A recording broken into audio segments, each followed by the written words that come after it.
देशातील सर्व वाहनधारकांसाठी फास्टॅग वापरणे बंधनकारक आहे. मात्र आता फास्टॅगच्या संबंधित नियमामध्ये मोठा बदल होणार आहे. नव्या नियमानुसार फास्टॅगसाठी केवळ KYC प्रक्रिया करण्याची गरज राहणार नाहीये. भारतीय राष्ट्रीय महामार्ग प्राधिकरणने 1 फेब्रुवारी 2024 पासून नवीन वाहनांसाठी फास्टॅग घेताना KYC अनिवार्य असणार नाही अशी घोषणा केली आहे. आतापर्यंत नवीन फास्टॅग खरेदी करताना वाहनधारकांना KYC प्रक्रिया पूर्ण करावी लागत होती.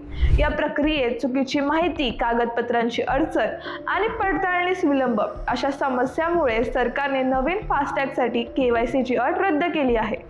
आता फास्टॅग देताना वाहनाच्या नोंदणी तपशिलावरून पडताळणी केली जाणार आहे. ज्या वाहनधारकाकडे आधीपासून फास्टॅग आहे त्यांना पुन्हा KYC करण्याची गरज नाही.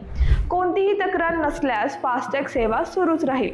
मात्र चुकीच्या पद्धतीने फास्टॅग जारी झाल्यास त्याची चौकशी केली जाईल. तुम्हाला ही माहिती कशी वाटली हे आम्हाला कमेंट करून नक्कीच सांगा आणि अशाच व्हिडिओसाठी जय महाराष्ट्र चॅनलला फॉलो करायला विसरू नका.